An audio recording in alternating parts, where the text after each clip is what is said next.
Euronews. All Views.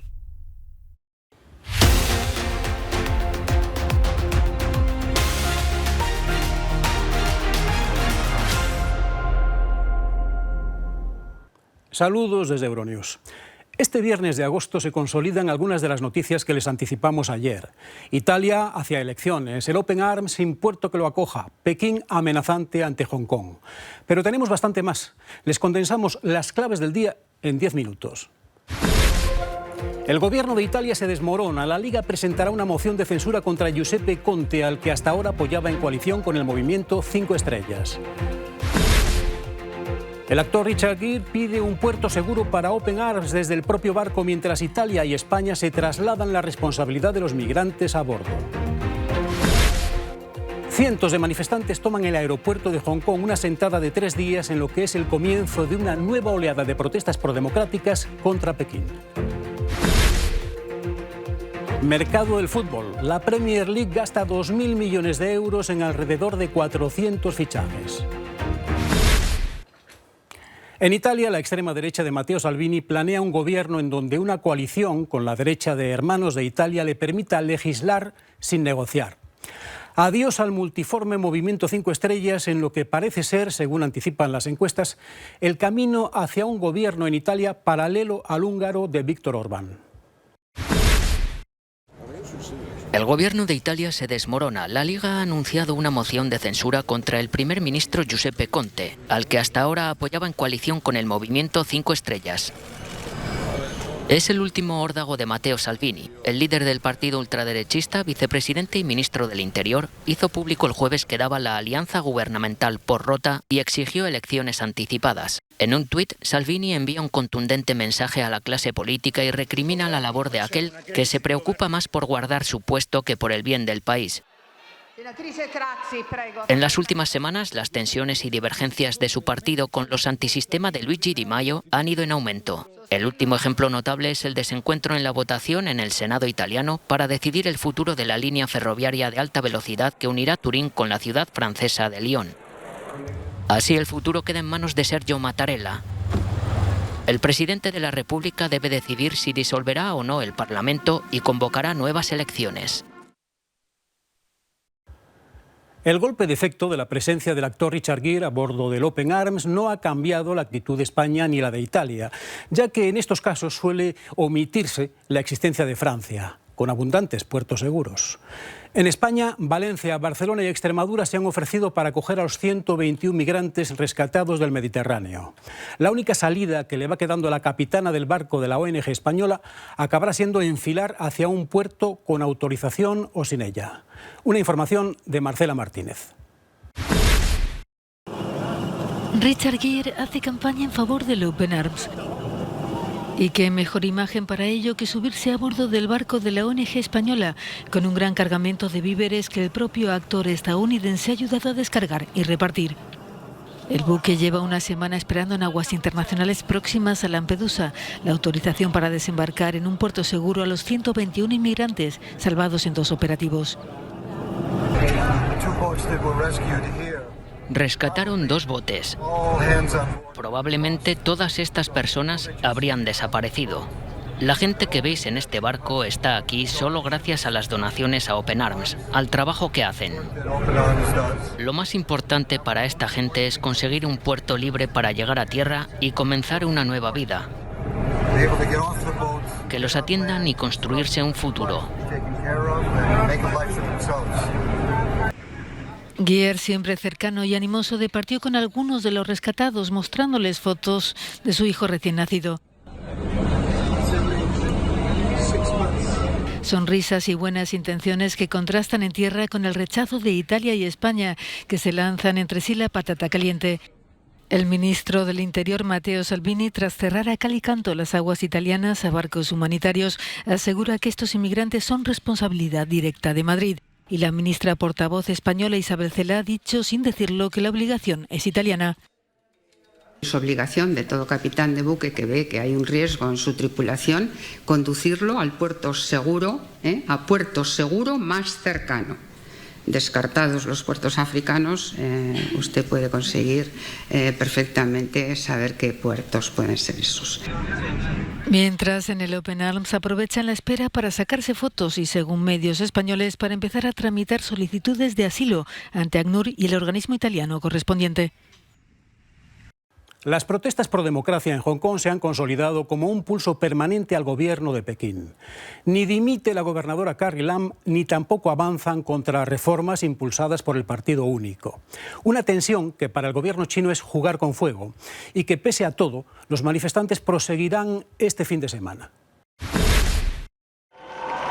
Alrededor de 1 millar de manifestantes han irrumpido en el aeropuerto de Hong Kong para iniciar una sentada de 3 días con el fin de informar a los visitantes de la situación que se está viviendo en la ciudad. Los manifestantes han repartido folletos en la terminal de llegadas del aeropuerto en los que informan a los turistas que aterrizan en una ciudad rota, destruida y lejos de lo que se han imaginado. La protesta en el aeropuerto es el comienzo de una oleada de manifestaciones previstas para este fin de semana. Aunque la policía no ha intervenido, ya ha informado de que para entrar en la terminal se necesitará acreditar un documento de viaje. Carrie Lam, jefe ejecutiva de Hong Kong, ha afirmado este viernes que el sector económico está muy preocupado por las consecuencias a largo plazo que estas protestas pueden acarrear a la economía de la zona. Hong Kong está viviendo su peor crisis política durante décadas después de 2 meses de protestas cada vez más violentas que han planteado uno de los desafíos más graves para el presidente chino Xi Jinping desde que asumió el cargo en 2012.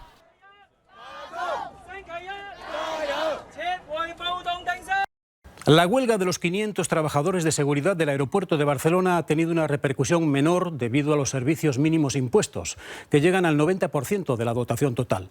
En el Prat apenas ha habido aumento de colas en este segundo fin de semana de agosto. Calma relativa en el primer día de huelga indefinida anunciada por el personal de seguridad del aeropuerto de El Prat en Barcelona. En la Terminal 1, la que aglutina mayor número de vuelos, los pasajeros han tenido que esperar una media de 17 minutos para pasar el control de seguridad. Los servicios mínimos decretados son del 90%. El personal en huelga reclama un incremento del salario, más descansos y que la empresa se haga cargo de los costes de aparcamiento. El Día de los Pueblos Indígenas, que la ONU señala cada 9 de agosto, intenta poner en primer plano a quienes viven en el 22% de la superficie del planeta. Día para lamentar, ya que en Brasil aumentan los asesinatos de líderes comunales en zonas donde los madereros quieren cortar más y más árboles con la plena libertad de acción del gobierno de Jair Bolsonaro. Pobreza generalizada y riesgo, no de extinción, sino prácticamente de exterminio. Es una información de Juan Aldeondo.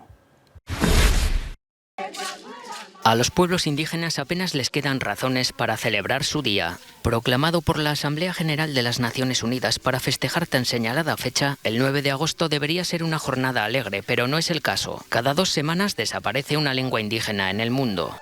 La alerta proviene de las Naciones Unidas, que han advertido de las amenazas que se ciernen sobre estas poblaciones. En Brasil, el avance de la deforestación en áreas protegidas ha sido negado por el gobierno de Jair Bolsonaro, que aboga por la liberalización de las leyes ambientales para permitir la explotación económica de los recursos naturales. Para aquellos escritores que defienden la literatura como una forma de resistencia, la gestión del Ejecutivo brasileño contribuye, a veces incluso literalmente, al exterminio de las comunidades indígenas. Para mí el neofascismo ha llegado a Brasil. Esta política que está en proceso es una política de exterminio, es una política de genocidio. Repite la labor de gobiernos pasados, permite invadir tierras y también permite los asesinatos en áreas indígenas. Para mí el gobierno de Bolsonaro es un gobierno genocida. Según los datos revelados por el Banco Mundial, alrededor del 22% de toda la superficie terrestre forma parte de territorios indígenas, una porción del planeta en la que se concentra el 80% de la biodiversidad terrestre. Las poblaciones que la habitan ejercen de guardianes de la naturaleza mediante la aplicación de antiguas técnicas de preservación del medio ambiente. Un fenómeno que también se observa en Europa, donde la mayoría de las tribus se concentra en la región del Ártico. Los problemas a los que tienen que hacer frente hoy día son inmensos. Algunas de las voces autorizadas de la política europea advierten de ello. Así, Federica Mogherini señala la pobreza desproporcionada, los efectos de la crisis climática y la violencia a la que están sometidas las diferentes comunidades. Además, Mogherini reitera el compromiso de la Unión Europea de promover y defender las lenguas y culturas indígenas. Existen más de 5.000 culturas que la comunidad internacional reconoce como importantes para preservar, pero a las que no ha podido garantizar la defensa de los derechos humanos. Cierre del más importante mercado de fichajes de verano del fútbol justo el mismo día en que, por decisión de la justicia mercantil en España, habrá partidos de primera y segunda división los viernes, pero no los lunes. La Liga Española empezará el viernes de la semana que viene con un Athletic Club Barcelona. Es una información de Paula Vilaplana. Este jueves se cerró el mercado de fichajes en el Reino Unido. Pese a que el resto de grandes ligas tiene hasta el 2 de septiembre para fichar, y aún puede haber movimientos interesantes, ya se han realizado 1.400 traspasos en las 5 ligas más importantes de Europa. La Premier League inglesa es la que más dinero ha gastado, 2.000 millones de euros en 419 fichajes. El Arsenal ha sido el club que más gastó en Inglaterra durante el periodo estival, tanto que ha terminado con un saldo negativo de casi 100 millones de euros, seguidos por el Manchester United y Manchester City. Liverpool y Chelsea sí que ganaron dinero al cierre del mercado. El Banco de Inglaterra ha publicado un estudio sobre cuánto gana un futbolista de la Premier y la conclusión es rotunda. Los jugadores de fútbol son más valiosos que nunca. Un peluquero gana una media de 320 euros a la semana y un maquinista gana 4 veces más. El primer ministro percibe más de 3.000 euros semanales, mientras que un jugador de la Premier League gana alrededor de 55.000 euros. A los jugadores se les pagan salarios cada vez más altos porque los clubes ganan más dinero que nunca. Los derechos televisivos entre las temporadas 2010 y 2013 se vendieron por menos de 2.000 millones de euros. A partir de la temporada 2016-2017 ascendieron a más de 5.000 millones. Hasta aquí hemos llegado en esta edición de agosto de Euronews Hoy. Que tengan buen fin de semana. Euronews sigue ahora con ustedes con más información. Hasta el lunes.